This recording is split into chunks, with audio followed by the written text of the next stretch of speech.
नमस्कार फ्रेंड, मैं रंजीत और आज मैं आपको बताऊंगा कि पूर्णिमा के दिन ही माँ छिन्नमस्तिका की पूजा क्यों करनी चाहिए। वैसे तो माँ की पूजा हर दिन होती है और आप हर दिन कर सकते हैं, लेकिन पूर्णिमा के दिन का एक बहुत बड़ा रहस्य है और इस दिन अगर आप पूजा करते हैं तो आपकी हर मनोकामनाएं पूरी होगी, इसकी गारंटी है।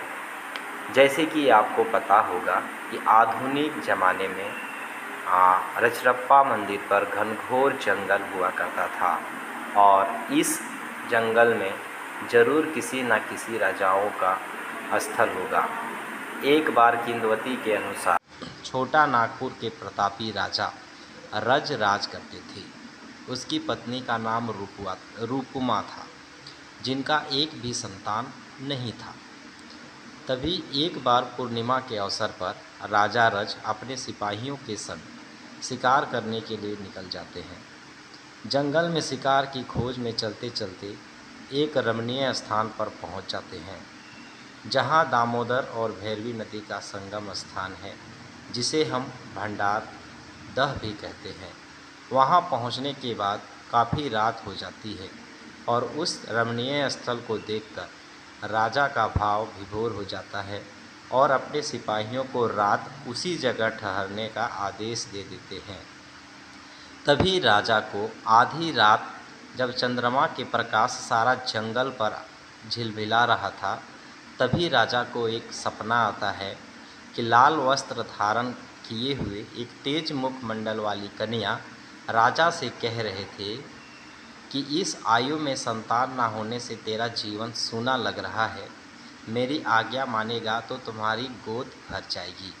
इस अनोखे स्वप्न को देखते ही राजा की आंख खुल जाती है और वे बाहर निकलकर वे चारों ओर देखने लग जाते हैं।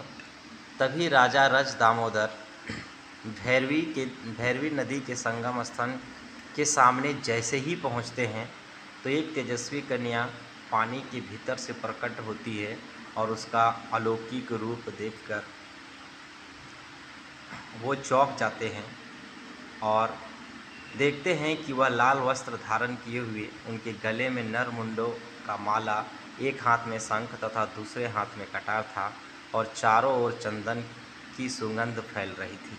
तभी राजा पूरा भयभीत हो जाते हैं और डर जाते हैं और तभी तेजस्वी कन्या कहती है कि हे राजन, मैं छिन्नमस्तिका देवी हूँ। मैं इस तपोवन में प्राचीन काल से गुप्त रूप से निवास कर रही हूँ और इस रहस्य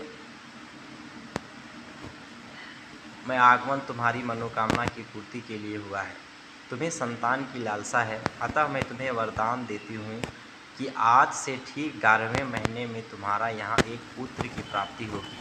सो राजन, आज रात बीतते ही मेरा एक मंदिर संगम स्थल के समीप तुम्हें दिखाई देगा। इस मंदिर के अंदर शिलाखंड पर मेरी प्रतिमा अंकित रहेगी। तुम प्रातः काल इस संगम स्थान पर शुद्ध मन से मंदिर पर धूप नैवेद्य आरती के साथ मेरी पूजा पाठ करना और एक बलि चढ़ाना और प्रतिदिन विधि पूर्वक पूजा पाठ करने के लिए एक पुजारी नियुक्त करना। यह कहकर माँ छिन्नमस्तिका देवी संगम स्थान पर अंतर ध्यान हो जाती है। जब सुबह होता है तब राजा अपने सिपाहियों के साथ स्नान करके पूजा करने के लिए मंदिर पहुंचकर देखा तो उत्तरी दीवार के साथ रखे हुए शिलाखंड पर दक्षिण की ओर मुख किए हुए माँ छिन्नमस्तिका की दिव्य अंकित रूप दिखाई दिया और तभी से वो पूजा पाठ करने लगे और लोग उसी दिन से भी पूजा पाठ करना शुरू हुआ। और ऐसा मानना है कि इस दिन अगर आप पूजा करते हैं तो आपकी हर मनोकामना